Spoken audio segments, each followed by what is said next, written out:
Is Gemstone Godzilla Godzilla Jr. from the Heisei Godzilla series? Godzilla Jr. was first introduced in 1993's Godzilla vs. Mechagodzilla 2.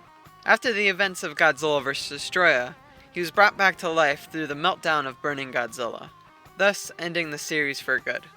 The last 2 years, a couple of short films were released, introducing Gemstone Godzilla. Since then, people have been speculating that this has been the continuation of the Heisei Godzilla series, while others are quick to give reasons for why it's not. And it's not hard to see why. There are many things resembling the Heisei Godzilla films that no other Godzilla film has done since.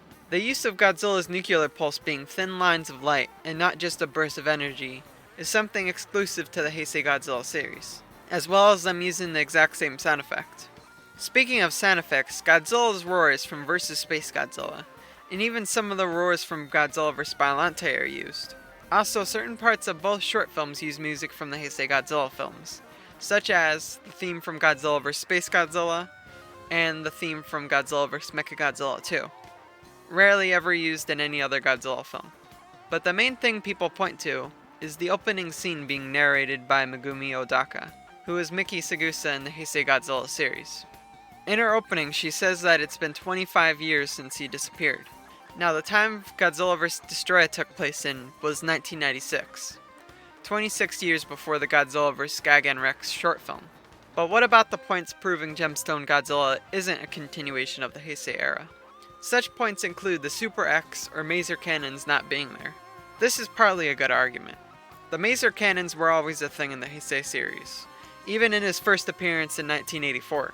But the Super X was never consistent, not being in the films from Godzilla vs. King Ghidorah to Godzilla vs. Space Godzilla.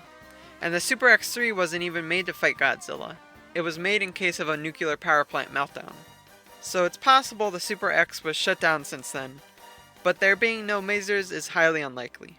The next point claims that because Gemstone Godzilla has 5 fingers, that means he isn't Godzilla Jr., which is a pretty good point, but could be possibly explained by the fact that Godzilla before his mutation had a completely different foot, and even had a toe on the side of his leg. But after being irradiated, his foot was completely different, with all of his toes being in front and him being flat-footed now. Baby Godzilla also had this, but as he gained energy, his foot slowly started to change to looking more like Godzilla's. Something else I've heard was that if Gemstone Godzilla grew another finger from gaining energy, why didn't Burning Godzilla as well, since he was at his max power? Well, there is a huge difference and misunderstanding about Burning Godzilla. Burning Godzilla was never at his max power.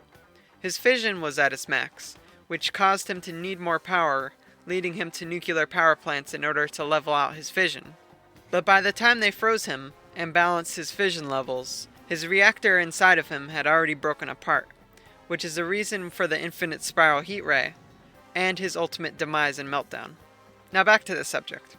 Now, a point that I've heard against him not being seen for 25 years, and having that match up with Godzilla vs. Destroya almost perfectly, was that it doesn't matter, because time was passing inverse similar to Godzilla vs. Megaguirus, creating a whole new backstory. Well, that doesn't really make sense, because unlike Godzilla vs. Megaguirus, they didn't show what happened 25 years ago in these short films. Overall, do I think Gemstone Godzilla is the continuation of the Heisei Godzilla films? No, I do not. But not because of the short film didn't give enough reasons, since there is more things hinting a connection to the Heisei Godzilla series than even some of the Showa Godzilla films have from one film to the next. My reason is that although the short films use many things from that era of Godzilla, they are too different from the Heisei Godzilla series, as well as it not being officially confirmed to be connected to the Heisei Godzilla series. But do I have a problem with people saying Gemstone Godzilla is Godzilla Jr.? Well, not really. The short film themselves give a ton of things supporting that, as well as the fact people just want to see the Heisei era continue in some way. Thanks for watching, and I'll see you later.